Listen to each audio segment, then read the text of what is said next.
Hey there, I'm Ryan Cooley, and I'm going to show you how to configure the Google SSO plugin for ProcessMaker 4.2.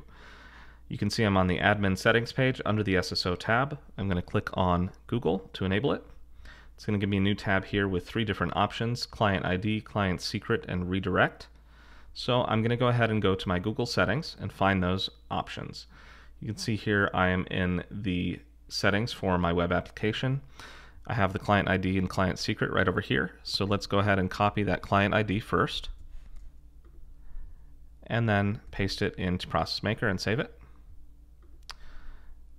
Take the client secret, do the same. Now I have this redirect URL down here. It's already pre-filled for us and it is read-only, so I'm going to go ahead and copy that to my clipboard. Go back to my Google settings and you'll see down here there's a section for authorized redirect URIs. I'm going to click on Add URI and paste that in and then save it. Now I'm going to go back to the ProcessMaker login screen. You can see it has enabled the Google option. I'm going to click on that and it's going to have me log in.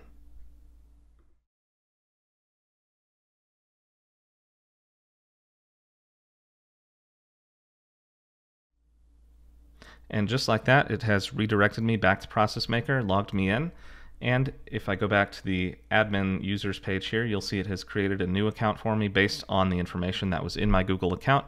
That is how you configure the Google SSO option for ProcessMaker 4.2.